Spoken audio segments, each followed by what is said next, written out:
மார்கழி first டேலே நல்லா சில்லுன்னு ஒரு மார்னிங்கில் காலையில் எழுந்திரிச்சிட்டு விநாயகரை கும்பிட்டுட்டு இந்த நாள் நல்லா இருக்கணும், இந்த மாதம் எல்லாருக்கும் பிறக்கக்கூடிய இந்த மாதம் நல்லா இருக்கணும் அப்படின்னு இறைவனை கும்பிட்டுட்டு வேலையை ஸ்டார்ட் பண்ணியாச்சு. நல்லா ஜில்லுன்னு ஒரு மார்னிங்கில் தொளிச்சு வாசல் தெளித்து கோலம் போட்டுட்டு என்னோடய ரொட்டீன் ஒர்க்கை ஸ்டார்ட் பண்ணலான்ட்டு வந்துட்டேன். நீங்கள் எல்லாருமே இந்த மார்கழி மாதம் என்னென்ன பண்ணீங்கன்னு கமெண்ட் பண்ணுங்கள். நம்ம வீடியோவில் என்னோடய ரொட்டீன் ஒர்க்கு, என்னுடைய சமையல் ஒர்க்கு, அது தகுந்த மாதிரி நான் வீடியோஸ் எல்லாமே அப்லோட் பண்ணுறேன். பிடிச்சிருந்தா லைக் பண்ணி ஷேர் பண்ணி நம்ம சேனலுக்கு சப்போர்ட் பண்ணுங்கள். நிலைவாசலில் இந்த மார்கழி மாதம் காலையிலே 2 விளக்கு ஏற்றி வச்சு பூஜை அறையிலையும் வழக்கமாக நம்ம கடவுள்களுக்கு பூ போட்டு விளக்கேற்றி சாமி கும்பிட்டுட்டு இந்த டேயை நான் ஹாப்பியாக ஸ்டார்ட் பண்ணிட்டேன். நல்லா சாமி கும்பிட்டுட்டு வந்தோடனே நம்ம மைண்டெல்லாம் ஒரு பாசிட்டிவாக ஒர்க்கும் ஸ்பீடாக செய்கிறதுக்கு உதவும். கிச்சனில் ஒரு சாம்பிராணி பொருத்தி வச்சாச்சு. நம்ம ரொட்டீன் ஒர்க்கை ஸ்டார்ட் பண்ணியாச்சு.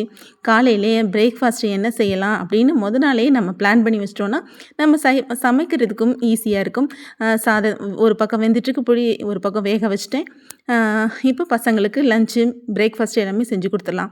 நான் காலையில் பிரேக்ஃபாஸ்ட்டுக்கு இட்லி, நல்ல பச்சை பயிறு ஊற வச்சு வச்சுருக்கேன். நல்ல சிறு பருப்பு சாம்பார் வச்சு தக்காளி சட்னியோட இட்லியை சர்வ் பண்ணி காலையில் பிரேக்ஃபாஸ்ட்டை கொடுத்து விட்டாச்சு. மத்தியானம் லஞ்சுக்கு நல்லா வெண்டைக்காய் ஃப்ரை. என் பசங்க 2 பேருக்கு தான் லஞ்ச் ரெடி பண்ணுறேன். எங்களுக்கு இனிமேல் தான் ரெடி பண்ணுவேன். பசங்க 2 பேருக்குன்றப்போ இந்த குவான்டிட்டி கரெக்டாக இருக்கும். வெண்டைக்காய் வறுவல் செஞ்சு சாம்பாரோட பேக் பண்ணி குடிச்சாச்சு. சின்ன தம்பி ரசம் கேட்டாங்க, ரசம் வச்சு அவனுக்கும் பேக் பண்ணி கொடுத்தாச்சு. இப்போது நம்மளோட வேலையை நம்ம ஃபிக்ஸ் பண்ணி செய்கிறப்போ ஸ்பீடாகவும் நல்லா ஈஸியாகவும் ரிலாக்ஸாகவும் செய்யலாம். குளிச்சுட்டு நீங்கள் வேலையை ஸ்டார்ட் பண்ணி பாருங்கள். அந்த டேயே பிரிஸ்காக இருக்கும். ட்ரை பண்ணி பாருங்கள். மஸ்ட்டு நம்ம வேலையை செய்யணும், அன்னைக்கு டே ஃபுல்லாக பிரிஸ்காக இருக்கணும்னா நம்ம காலையிலேயே எந்திரிச்சு குளிச்சுட்டு நம்ம ஒர்க்கை ஸ்டார்ட் பண்ணும் பொழுது நம்ம வேலையெல்லாம் ஈஸி அண்ட் குயிக்காக முடிச்சிடலாம். நல்லா ஸ்நாக்ஸுக்கு பிஸ்கெட் கொடுத்தாச்சு. பசங்களை நல்லபடியாக எல்லாமே பேக் பண்ணி கொடுத்து ஸ்கூலுக்கு அனுப்பிச்சி விட்டாச்சு.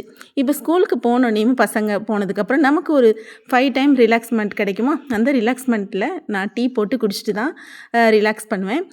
நல்லா ஒரு ஸ்ட்ராங்காக ஒரு இஞ்சிலாம் தட்டி போட்டு ஒரு டீ போட்டு குடித்தாச்சு. இப்போது கொஞ்சம் பாத்திரம் கிடந்தது, அதை விளக்கி வச்சுருவோம். திருப்பி ஊற வச்ச முளைக்கட்டின பயிரை ஸ்நாக்ஸாக எடுத்துக்கிட்டே இந்த டீயும் குடிச்சு முடித்தாச்சு. ஸ்வீட் பொட்டேட்டோ அவிச்சது 2 இருந்துச்சு. ஒரு பொமிகிரானட்டை ஜூஸ் பண்ணி குடிச்சிட்டுக்கலாம். இப்போ துவைச்ச துணியை மடிச்சுட்டு பாத்திரம் கிடந்துச்சு, அதையும் விளக்கி வச்சுட்டு என்னோடய ஒர்க்கை ஈஸியாக முடிச்சிட்டேன். பிடிச்சிருந்துச்சுன்னா லைக் பண்ணுங்கள், ஷேர் பண்ணுங்கள், நம்ம சேனலுக்கு சப்ஸ்கிரைப் பண்ணி சப்போர்ட் பண்ணுங்கள். என்னோடய எல்லா ஒர்க்கையும் முடிச்சுட்டு மாவெல்லாம் ஆட்டிட்டு காலையிலே பெருமாள் கோயிலுக்கு போய் சாமி கும்பிட்டு வந்து இந்த மார்கழி 1ஆம் தேதி நல்லா பீஸ்ஃபுல்லாக ரொம்ப ஹாப்பியாக ஃபினிஷ் ஆச்சு. பாய். நெக்ஸ்ட் வீடியோவில் பார்க்கலாம்.